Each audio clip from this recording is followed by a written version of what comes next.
Rīgas pašvaldība pieņem šī gada budžetu ar pamatīgu deficītu. Vajag saglabāt. Video viņam uzņem.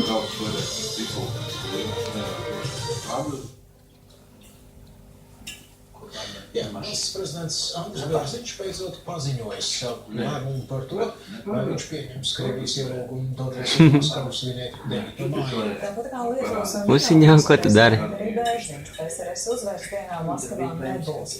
Viņš arī uzsvērts, ka uzturot Eiropas Savienības attiecības ar Krieviju, viņš uz Maskavu varētu doties kādā citā datumā. Pirms nedēļas prezidents paziņoja, ka lēmums par došanos uz 9. mājas svētkiem Maskavā visu mūžu bijis iekšā, taču paturēja to noslēpumā. 3 dienas pēc uzbrukuma Ukrainas pilsētai Mariupolei īstais brīdis to paziņot viņu pienācis.